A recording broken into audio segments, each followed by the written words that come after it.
thank you all for joining us this morning. Appreciate you being part of this. And the quality of advice review is a really important exercise this year. I'm sure we're all incredibly overloaded and frustrated with the regulatory overload that we've seen over recent years, with new legislation and new obligations being piled on top of existing obligations. And we've been singing loud and clear about the detrimental impact that that's been having. In fact, in 2020, the AFA went out there and called for an independent review of financial advice to fix the regulatory overload and duplication of requirements. So the quality of advice review is actually something that we're very positive about.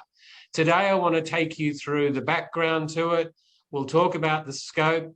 We'll talk about the issues paper, but mostly what I want to do today is put in front of you some of our preliminary thoughts on what we could achieve as a result of the quality of advice review, but also ask for your input. And we'll have a few poll questions, and we'll also be doing we'll have some opportunity for you to provide your input on what the big opportunities are in the quality of advice review.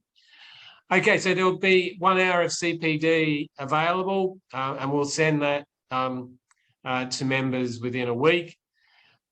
You will be on mute during the course of the session. You will have the opportunity to provide input, including asking questions. Kaz Garrard will be looking after those questions for us later in the session, so I look forward to your questions. But also, as I said, look forward to you using the Q&A function to provide feedback. Please use that rather than the chat function.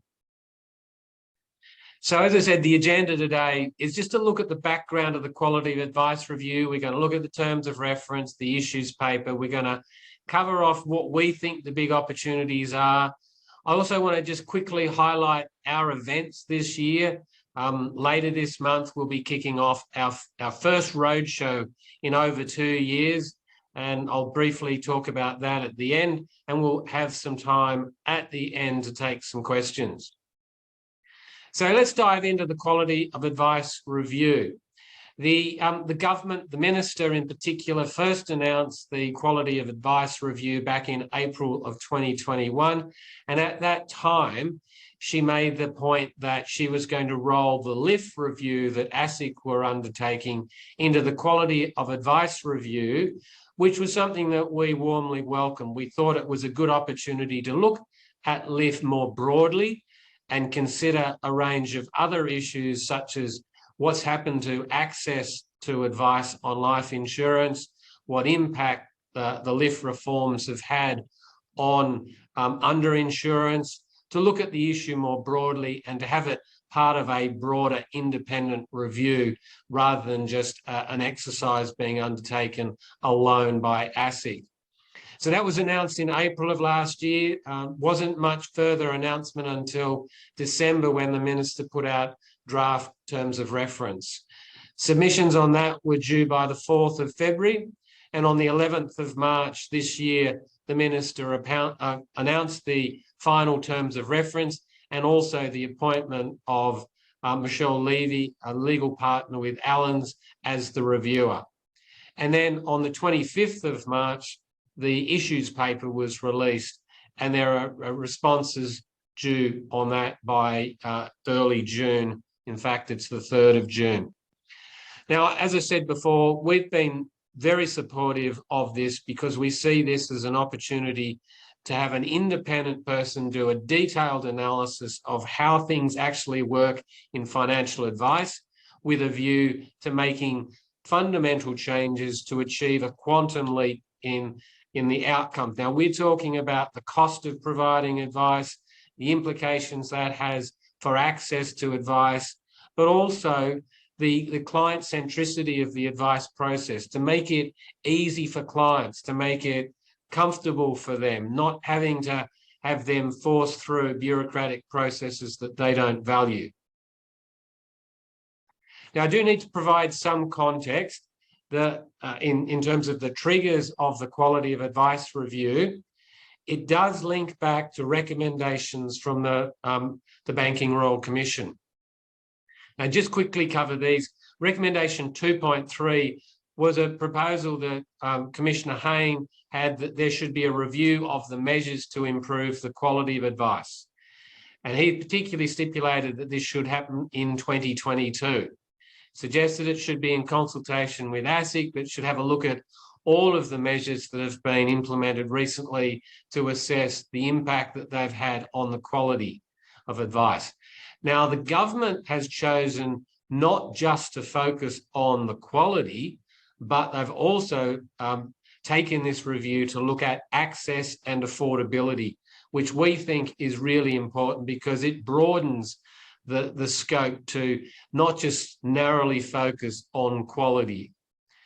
Now, recommendation 2.5 was with respect to life insurance commissions. And as we all know, Commissioner Hayne signalled a preference for life insurance commissions to be reduced unless there was a clear justification for the retention. Now, none of us are in any doubt that there is a clear justification for the retention of life insurance commissions, and we have and will continue to strongly advocate for them. And it was quite pleasing to see this week that the Shadow Minister, Stephen Jones, made points that indicate that he's come around. You know, the comments that he made in 2020, with the benefit of consultation that he's had with a number of people, including our members, including licensees that are part of the AFA family, he's come around to see that that's not necessarily a good thing, and that if you remove commissions, you're going to remove access to life insurance advice. And there's another important recommendation, 2.6. Now, I know the heading there is focused on general insurance and consumer credit insurance, but it also will be looking at all of the remaining exemptions to the ban on conflicted remuneration, and in particular, some of those bans around non-monetary benefits, which we believe it's important to retain. So these three recommendations represent the Banking Royal Commission's contribution to the reasons for why we should have a quality of advice review. So yes, Michelle Levy is the reviewer, a senior partner with Allens, who's been involved in financial services for a long period of time. She's already made herself readily available to talk to the associations, and the AFA has also had the opportunity for a one-on-one meeting with her and some of her team from Treasury, and we look forward to continuing that over the course of this year. So I'm just going to take you through the terms of reference now. I'm not going to get bogged down in this because it's there's a lot of detail there, but we'll quickly cover it off. There are obviously a terms of reference that's publicly available, and we'll make sure is available on our website. But in the final announcement of the terms of reference, the government added some things that they are specifically excluding from the scope of the terms of reference. So the quality of advice review will not look at professional standards for financial advisors. Now, this seemingly means that they won't be looking at the education standard. That is something that the minister, whoever the minister may be after the election, must fix. They also will not be looking at the single disciplinary body, reference checking, breach reporting, nor the new notify, investigate and remediate obligations that do come as part of any client breaches. Also, they're not going to look at the definition of wholesale clients and sophisticated investors, nor the income and asset thresholds that apply, but they are going to be looking at the protections that are available for wholesale clients and sophisticated investors. Neither will the review be looking at the redress arrangements, so that's the IDR, Internal Dispute Resolution Regime, or AFCA as our External Dispute Resolution Regime. But what I believe is most important is that they do look at the impact that AFCA can potentially have on regulatory uncertainty. We we're very conscious that the fear of judgments or determinations in AFCA may well be influencing things that happen within licensees, and it's another contributor of uncertainty that we think is important to address. So we're going to argue that regulatory certainty needs to consider the impact that AFCA might have. And neither will the review be looking at taxation and privacy laws that relate to financial advice. So if we go through the terms of reference, and they are very broad, I think it gives the opportunity for this review to pick up all the things that are important and all the things that are contributing to negative outcomes. So yeah, focus on high quality, accessible and affordable advice, opportunities to streamline and simplify regulatory compliance obligations to reduce cost and remove duplication. None of us will be arguing with that objective. They also want to look at the issue of whether it should be principles-based versus rules-based, and the impact that that has in terms of outcome for consumers and cost, how to simplify documentation and disclosure requirements. This is all about making sure that what is presented to the client is actually meaningful to them, and it's not a mandatory compulsory process that we undertake with an objective of trying to minimise our potential litigation exposure. Whether the legislation, as we've seen implemented over recent years, has created to undesirable, unintended consequences. And we all know that that's exactly what has happened.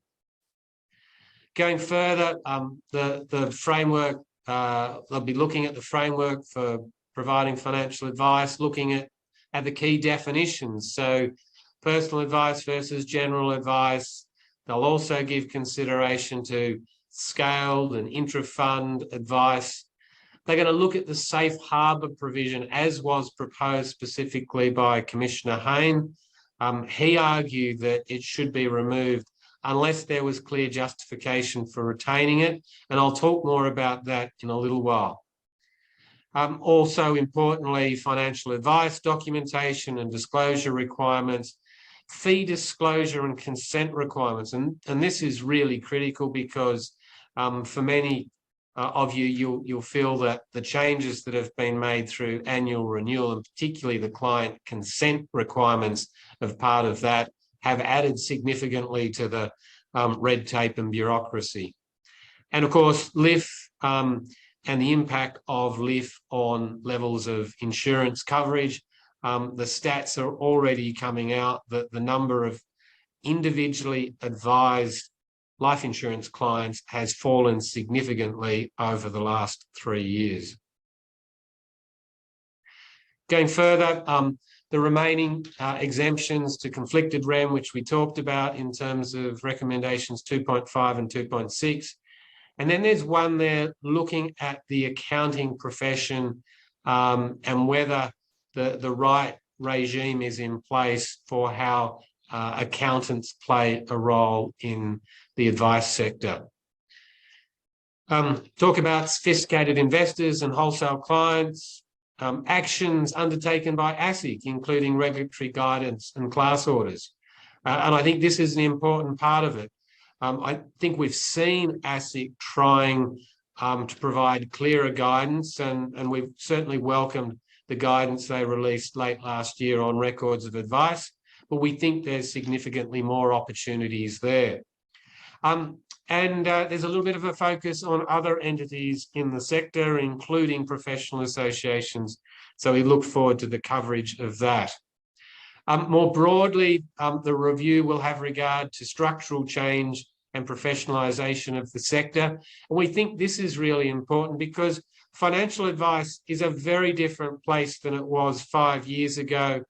We've seen some of the major institutions completely leave the space, but all these other reforms have substantially impacted the extent to which financial advice is a profession.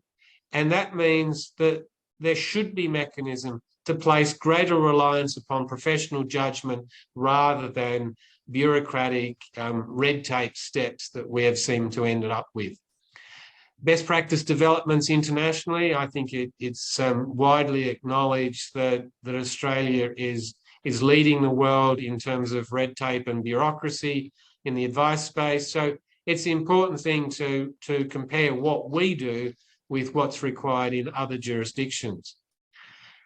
Look at the level of demand for advice and the needs and preferences of consumers. We hear on a regular basis that less Australians have access to financial advice as a result of all the reforms that we've seen in recent times, and the reduction, particularly in advisor numbers.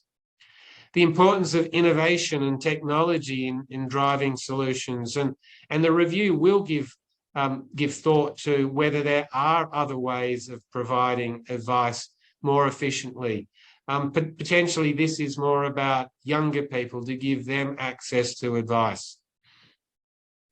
Obviously, opportunities to reduce compliance cost is critical, and the balance there is maintaining adequate consumer safeguards. We don't expect the Parliament to agree to a complete removal of consumer safeguards. Now, the consumer data right is a new regime that's being put in place. It started in the banking sector, and this is to make sure that a consumer's records that are held by their bank can be made available at their instruction to another party, to simplify the way in which they could transition from one entity to another. The retirement income covenant, and of course the design and distribution obligations, which we've seen introduced some 7 months ago, and has also added further to the bureaucracy that we face. So I want to just pause there and ask the question of the audience today. Do you believe that the quality of advice review will make a real difference? Now, I'm just going to launch that poll, and we'll go through the questions there. So the options there are: I'm very optimistic that the QAR will make a real difference. I'm mildly optimistic that the QAR will make a real difference. I'm neither optimistic or pessimistic. I'm mildly pessimistic about the prospect that the QAR will make a real difference. And finally, I'm very pessimistic about the prospect that the QAR will make a real difference. So we have a lot of votes coming through. They're still coming through. We'll leave that open for just a little bit longer. I think we're probably at a point where we can end that poll, and I'll now share the results. So, well, it may just be that I'm a little bit more optimistic than the rest of the audience today. So only 6% are very optimistic, 32% mildly optimistic, 21% neither optimistic or pessimistic, and the largest group, I'm mildly pessimistic about the prospect of it making a real difference, 37%, and just 4% are very pessimistic. All right, well, appreciate you for sharing your views there. As I said, I'm more optimistic that we will be able to make a real difference with this, but obviously we'll have to prove that over the course of this year. Right, okay. Now, the government has issued an issues paper. This was issued on the 25th of March, so just a couple of weeks before the election was called, and it's now out for consultation until the 3rd of June.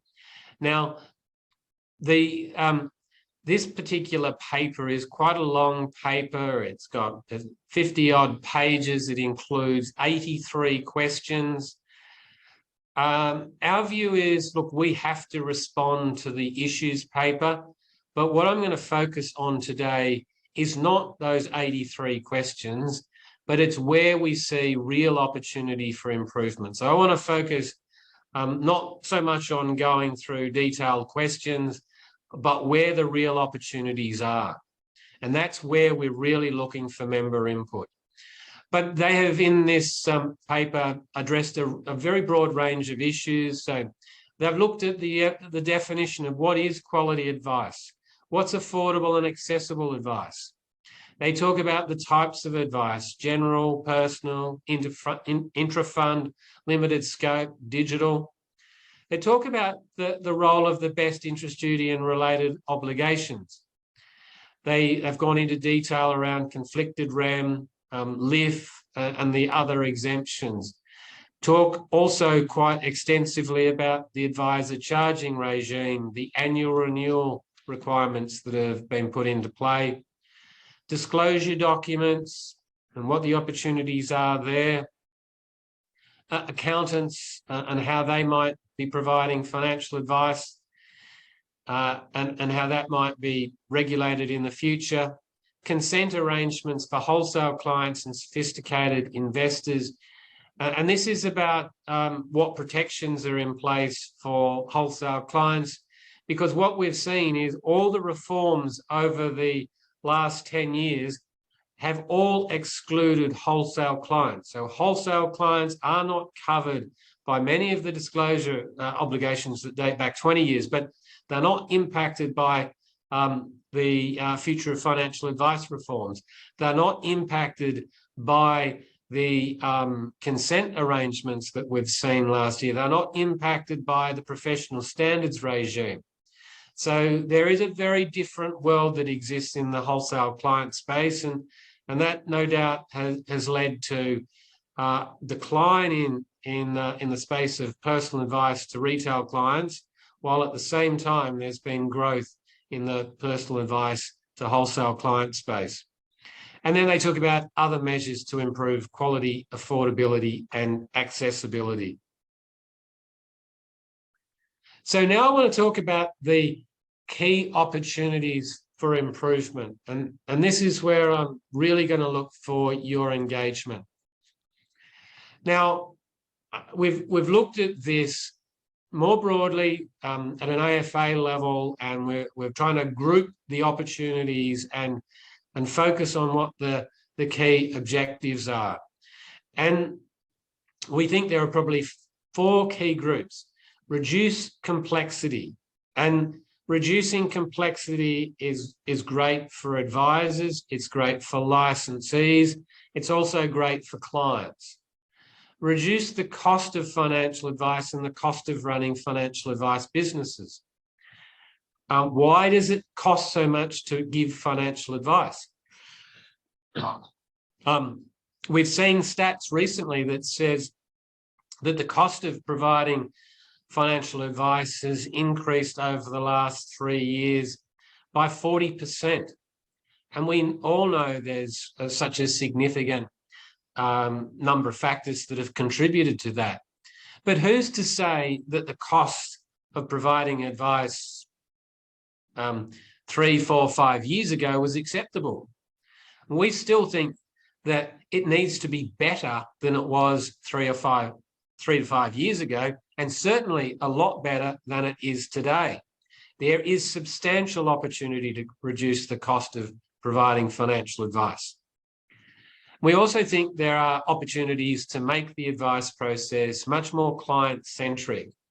And one of the examples that we would use is the painful and time-consuming process to undertake the fact-find exercise just to get to the starting line to engage in the advice process.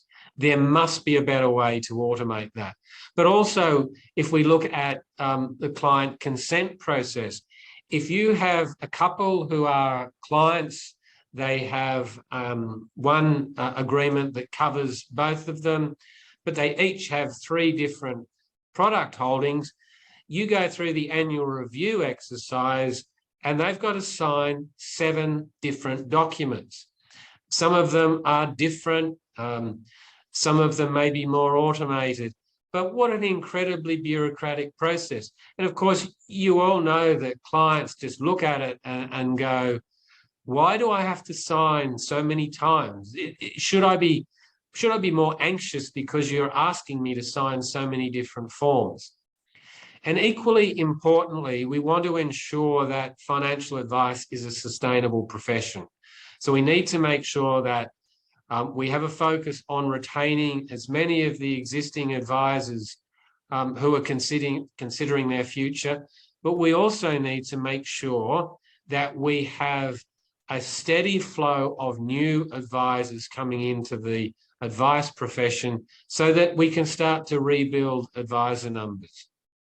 Now, I'm sure that no one here thinks there's one single silver bullet that's going to fix all of the issues in advice. And neither is there going to be one theme. There's going to need to be significant change in multiple different areas as a package to make a real difference.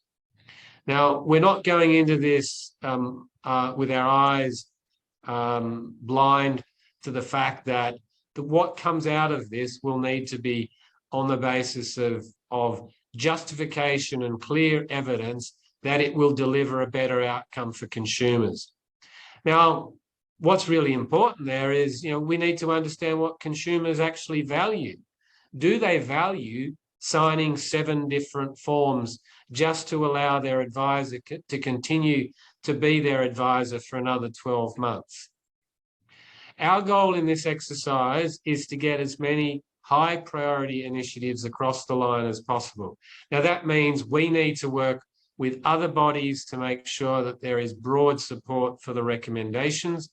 And we also need to make sure that the government will implement them as a result of them being central to the final report that is due to be released in December of this year. So as I said, they're our primary objectives, and I welcome any feedback that we've got right now on those particular objectives. Now, the next thing to do is to look at the drivers.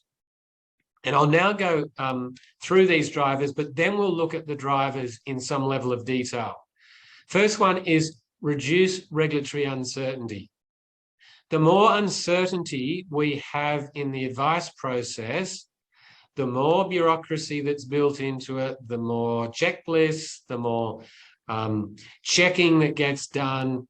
That's why reducing regulatory uncertainty is so important. We also think there's a great opportunity for regulatory relief. I'll talk through some of our preliminary thoughts on that. We want to look at this as an exercise to process re-engineer the financial advice process and the servicing process. And when I talk about process re-engineering, I'm talking about a detailed analysis of all the activities that need to take place, and then an assessment as to whether each of those activities or steps in the process are actually adding value for the consumer outcome, or whether they are simply non-value adding, unnecessary bureaucratic processes. And also, what's the opportunity for improvement? Yes, the fact find part of the process is essential. You need to understand the client's existing personal circumstances, but how much can we do to improve that? How can we fundamentally change that? We want this review to be looking at this from a blue sky perspective. What if it was possible for a client to come into your office, press a button with their consent, you have all of their fact find information in front of you, their core data. Obviously, you've got to talk to them about what their objectives are, and you've got to probe it more deeply. But what if you had all of the facts to start with? What if you could actually go through the exercise with the clients to frame what different scenarios might look like for what you could recommend in the future? Now, I'm sure you're all going to say, how is that possible technologically, and how is it possible from a regulatory sense? But that's why this exercise needs to look at how we can make a quantum leap in improving the regime that we have in front of us. Equally, one of the key drivers out of this is the LIF review part of this exercise. We're talking about the importance of the retention of life insurance commissions, and I know there's many of you here who will be saying retention is not enough. We need to increase that initial year commission for life insurance advice to be more sustainable. Now, I'm looking at the lift part of this process from two different perspectives. I fully accept the point that is often made that 60% doesn't generate enough income to warrant dealing with other than those clients who generate much higher premiums. So yes, an increase in the 60% would mean that you could work with more clients, but also all the other potential improvements to reduce the cost of providing financial advice could mean that if you can provide advice more cheaply, then you can provide advice to more clients about life insurance. And we'll talk also about sustainability of advice profession actions. Now, some of the things that we discuss will be covered in multiple categories, and we'll try and not repeat what we're saying. So I'm going to dive in now, and this is where we're going to get quite specific about some of the things that we are recommending. So in terms of this regulatory uncertainty issue, our first point, better enabling the defining of the scope of advice to better facilitate the provision of limited scope advice. And I guess, this is one of the things that links back to the code of ethics, and how easy is it to define a very tightly defined scope of advice for a client in order to enable you to be very focused in what you do. Now, all sorts of challenges come up in this, whether the code of ethics is a factor, licensee expectations is a factor. But what if we had regulatory certainty that allowed you to just dive into a particular issue with appropriate consideration of other factors and give really limited scope advice? Certainty on client data collection, the fact find process, particularly in the case of limited scope advice. Do you need to dig into understanding all these peripheral issues if it is not related to the scope of advice? And that way we may be able to reduce the time that's spent in data collection. And for many of you, you'll not only see this as a cost, but a delay in the process as you need to deal with other parties potentially to access this information. Greater certainty on the use of records of advice. Now, I think with records of advice, we want to see the simplicity of providing records of advice as a focus, but also the opportunities. Now, we have seen through the COVID relief measures opportunities to increase the use of records of advice, and I'll come back to that. But what we want is more certainty around when you can provide a record of advice. We do recognise the work that ASIC has done on this, but we think when we look at records of advice more broadly, there is still more opportunity. Clear articulation of the requirements for best interest duty compliance. I think this is one of the really big factors that drives what is included in a statement of advice, and particularly that repetition in statements of advice. And for those who have looked at Regulatory Guide 90, which is ASIC's example SOA, and we've certainly talked about this in the past, there seems to be the perceived need that you need to repeatedly explain why your advice is in the best interest of the client. So we need to ensure that those expectations are clear. Clarity on the requirements for consideration of alternative strategies and products. And there's an undeniable reality that this is different across the sector. Some licensees expect more articulation of alternative products than others. We would like to see clarity on what you need to do. Certainty enabling shorter advice documents. We're not suggesting that this is somehow a panacea, but if we've got certainty about how you go about providing shorter documents, then that's a great outcome. And equally, going back to the point I made before, we want certainty as to how AFCA is going to assess particular situations, because we want to make sure that it's not that second doubt in your mind that I need to do this, or I need to do it in a different way, or I need to do it in multiple ways just to make sure that I don't land in trouble with AFCA. And finally, on this issue of regulatory uncertainty, we're talking about a mechanism or a forum to resolve regulatory uncertainty issues.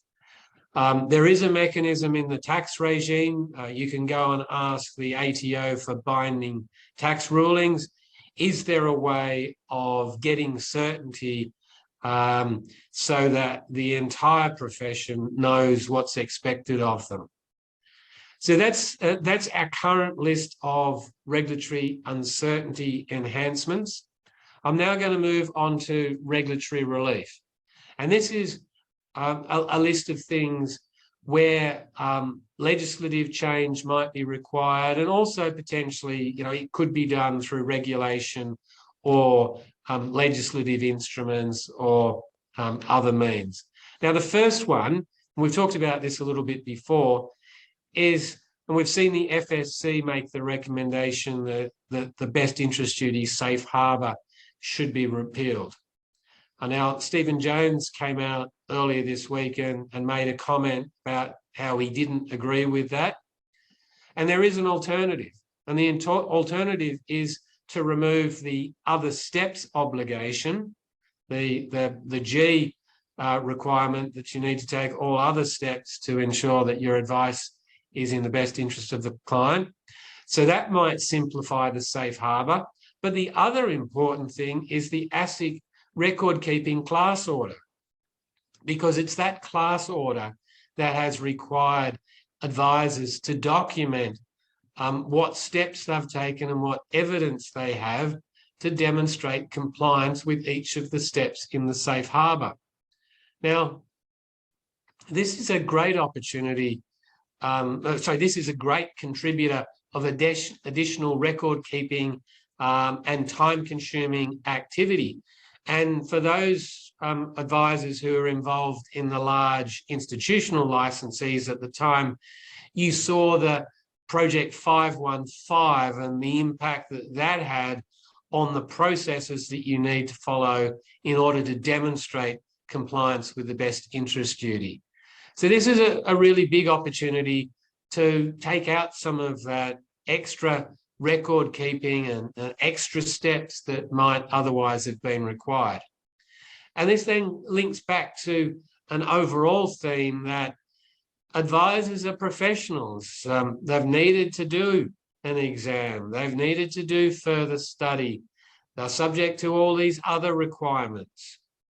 Isn't now the time that we can allow them to operate as professionals and demonstrate professional judgment? We contrast what advisors need to do with what lawyers, with what doctors need to do. We all go and see our doctor from time to time. We see the process that they go through to make recommendations. Isn't there a better way?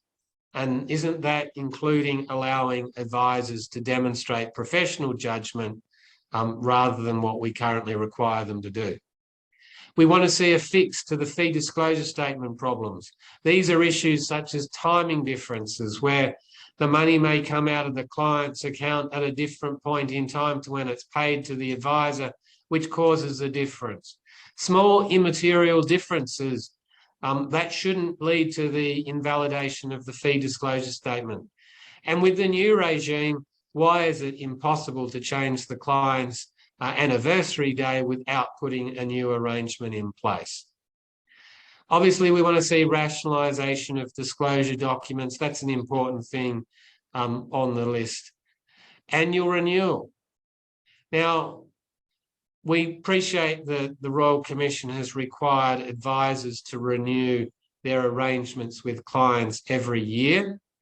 But what is new is the requirement to provide that consent to the product providers. And as I said before, if you've got a couple of clients and they each have 3 products, you could be providing 3 different consent requirements And they could be using different forms, different technology. There's no standardization of it. So one thing that might be a good outcome is to suspend that client consent obligation for 3 years to allow the financial services industry more broadly to automate the process of delivery of client consent forms to product providers, maybe in a way that enables the client just to sign once with a flow-on implication that means they're endorsing all of the arrangements, product arrangements included within that ongoing fee arrangement. Fix the financial advisor code of ethics. Now, whether this is going to be addressed through the quality of advice review or more directly by Treasury, we think it's an important outcome. Allow broader use of records of advice. And this is to address that requirement that the client's personal circumstances have not changed materially.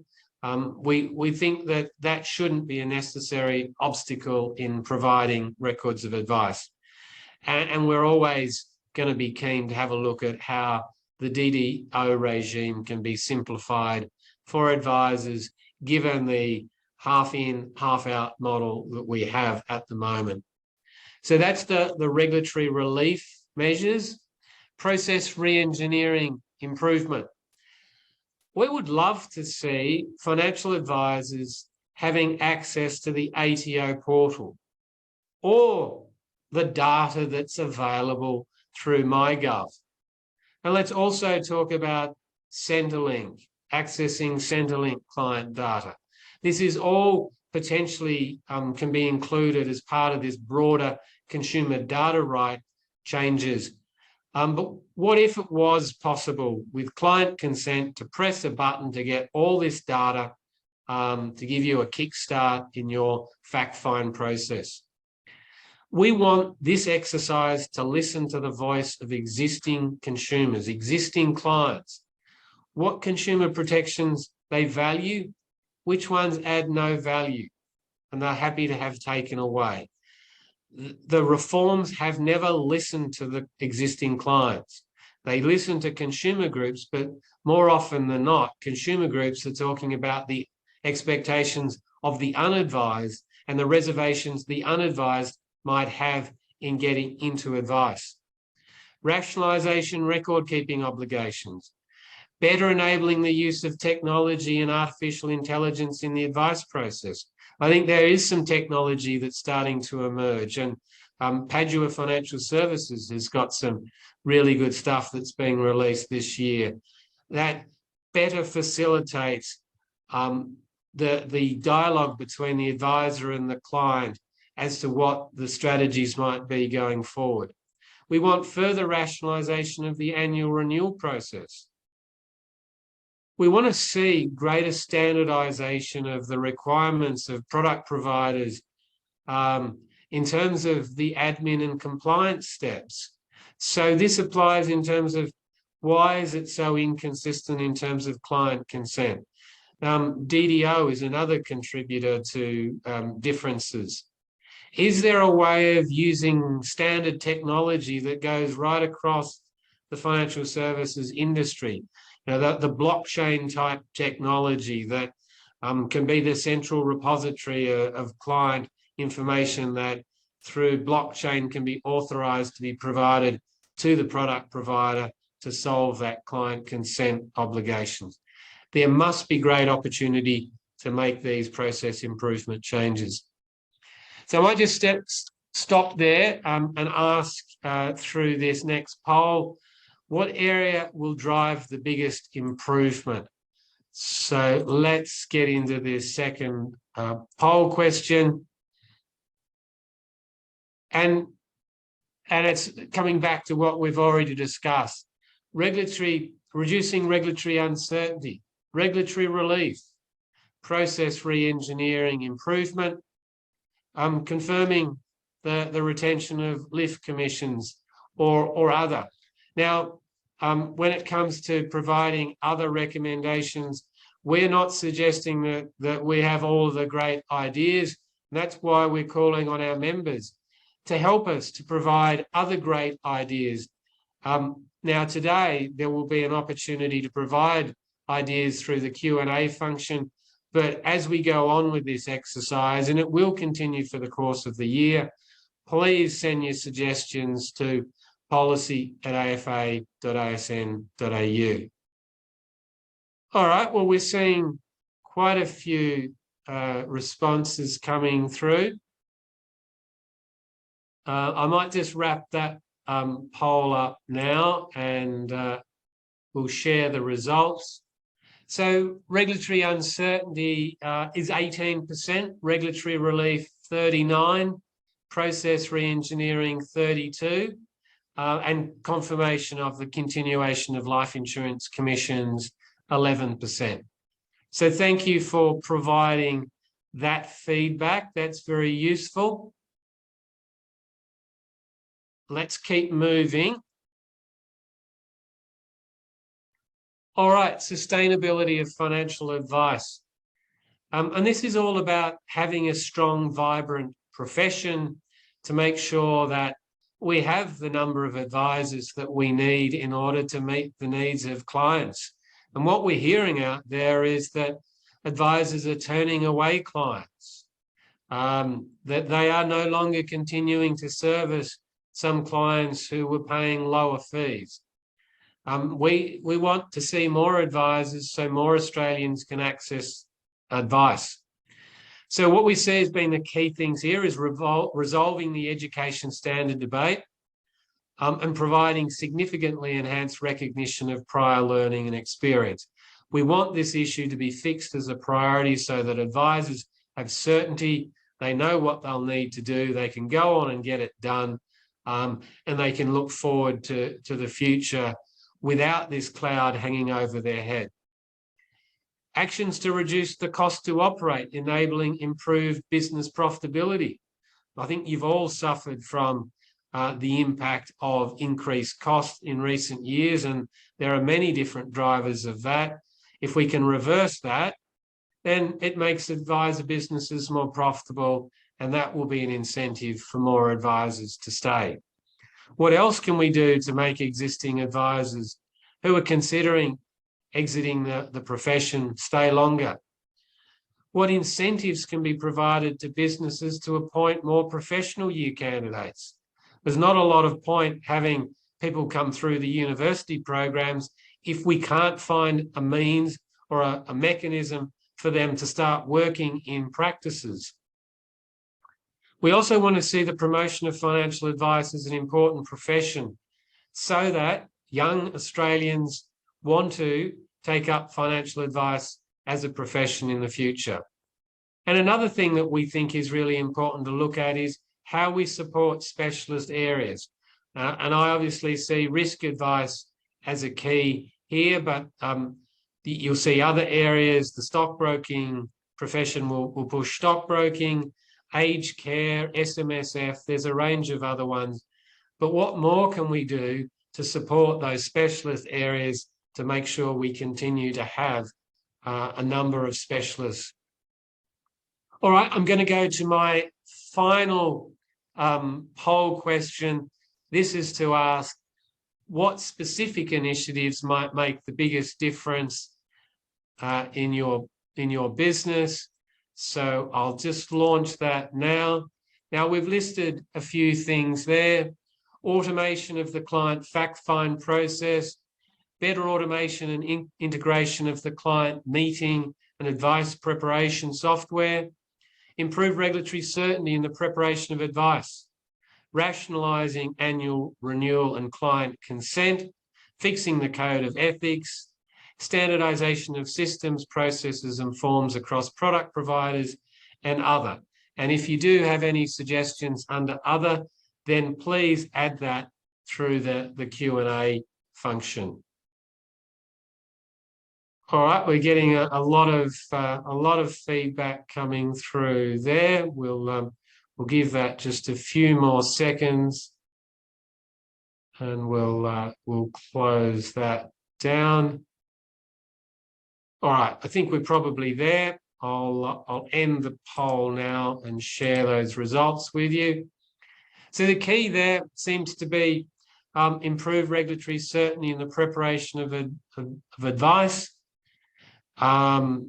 That's come up first. Rationalising annual renewal and client consent, second at 27%.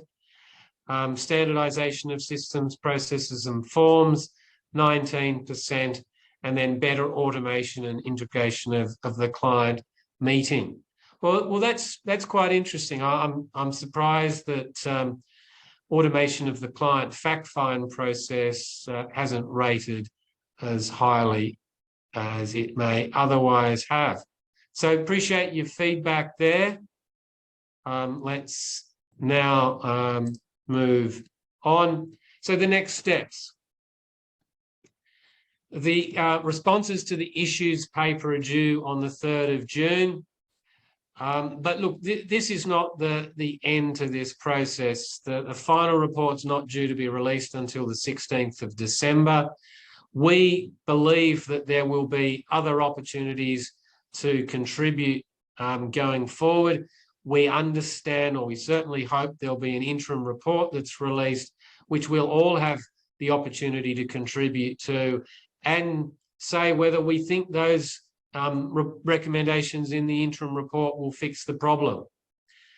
Now, we certainly want to encourage members to engage in this process, and it might be that you want to make your own submissions in response to the issues paper. We also encourage you to contribute to discussion that might be taking place in and amongst your state committee. And we would really love to get direct feedback from you. As I said, policy@afa.asn.au. We really want to hear your great ideas. Don't discount the fact that one of your ideas could end up in the final report. That's what we're looking at here. There must be so many great solutions to fix the current mess that we face. So we really look forward to your feedback. We'll get into the Q&A very shortly, but I just want to give a quick plug for our roadshow that is coming up at the end of May and the first couple of days in June. We'll be going to Perth, Adelaide, Brisbane, Sydney and Melbourne. That's available through our website. We'll continue to promote it, but we really look forward to seeing you face to face. We've got some great speakers already organised. I'll be giving a regulatory update, and I really just look forward to the chance to having a chat with members across the country for the first time in such a long time. And then in September, we have our conference. We're going back to the RACV Pines.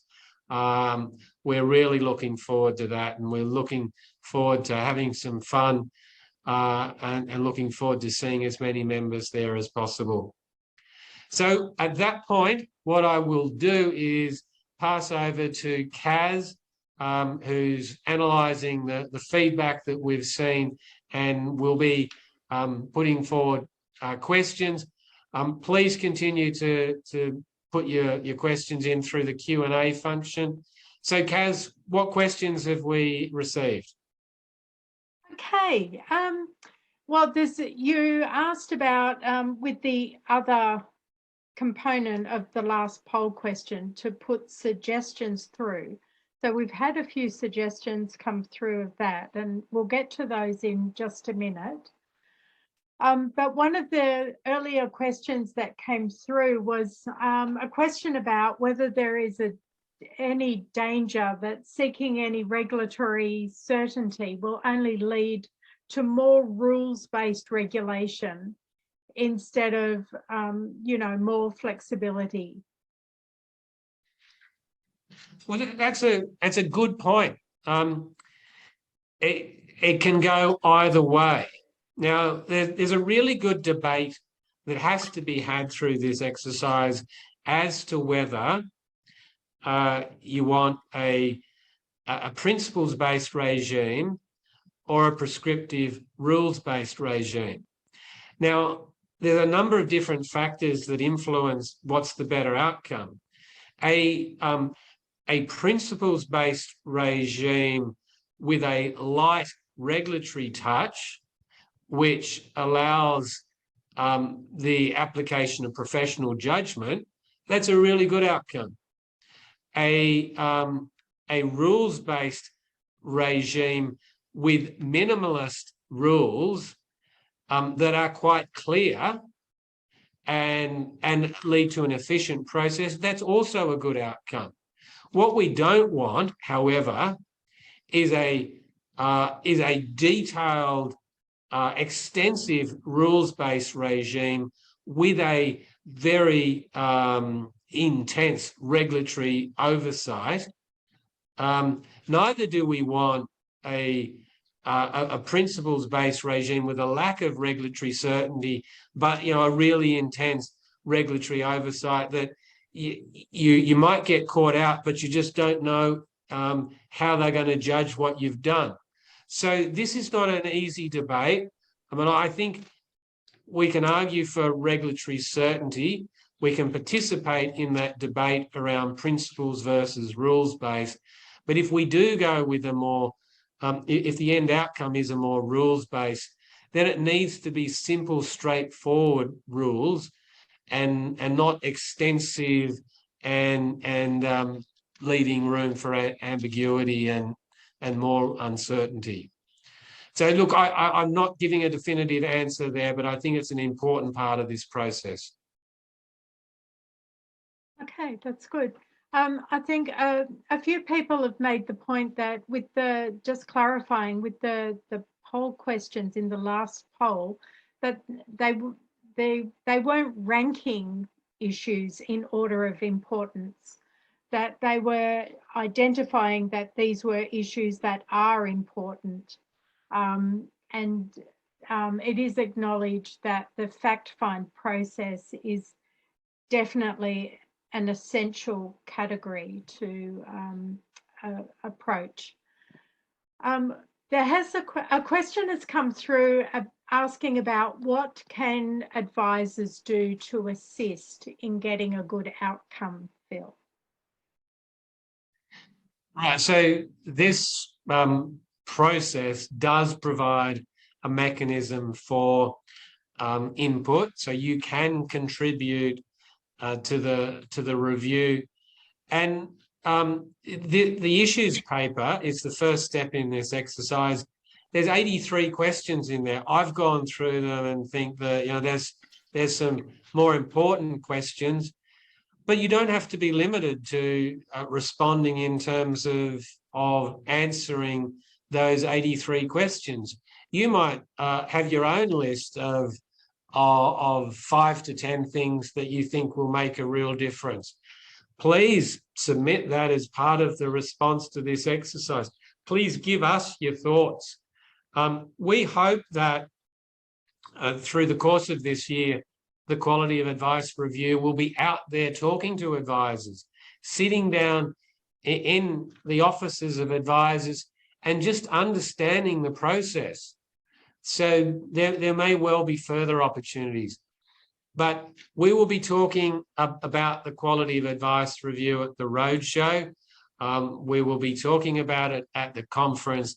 We will continue to talk about it through this year. We welcome your feedback. We welcome you making direct submissions as part of this process. We will look at all the opportunities we have for more member engagement. Do you know what the time frame might be for implementing the recommendations for the final report, and whether it... No, what we do know is that the government has said the final report to be submitted on the 16th of December. We heard Stephen Jones say earlier this week that there may be quick wins, and if he's the minister, then he would look to implement those quick wins earlier. And that's one of the things that we really want to see out of this is let's identify the quick wins. If there's no debate, let's get the work started on implementing them. Otherwise, we'll see the report released. The minister, whoever that might be, at the end of the year, will then mull over it over their Christmas break. It could be some period of time before we actually see the government's response to the report, and then further time before we actually see implementation. What we really want to see is quick wins and action as soon as possible. Okay, maybe we have time for one last question. To what extent would the AFA consider retention of risk commissions to be a Pyrrhic victory if they're retained at the current cap level of 60/20 and a 2-year responsibility period? Yeah, I welcome that comment. Won't respond directly to whether it would be a Pyrrhic victory, but I don't think it's a solution to the current problem. As I said before, we are, we're very open to the fact that it may not be the best outcome to retain access to life insurance advice, but it's the first step. We need to make sure that through this exercise, there is no continuing consideration by any of the important decision makers that there should be a reduction. Let's at least achieve that outcome. Ideally, we would like to see it increase. And as I said before, we would also like to see the cost of providing risk advice significantly reduced to improve the viability of risk practices. Okay. So all right, well, we've had some lovely comments in the chat as well. Just thanking you, Phil, for a great session. So we appreciate those comments. All right, well, we might wrap it up there. As I said, this is going to be CPD for today. This presentation will also be available on the AFA website for people who haven't had the chance to do it today. And through that, you can complete a quiz to get access to CPD. All registrants today will receive an email confirming that. Get in touch with the AFA if you've got any questions at info@afa.asn.au. But importantly, if you've got any recommendations about the quality of advice review, please send it to policy@afa.asn.au. I'm not going to hide the fact that I remain particularly optimistic about this particular review. I do think it's the best chance we have to fix the mess that we currently have. And thus, I'll be doing everything I can during the course of this year to make sure that this review is focusing on the most important opportunities for improvement. And then after that, making sure that they're actually implemented as soon as possible. So thank you for joining us today. We'll continue to engage with members on the quality of advice review. Have a great day, and we look forward to seeing you at the roadshow at the end of May or early June. Thank you very much.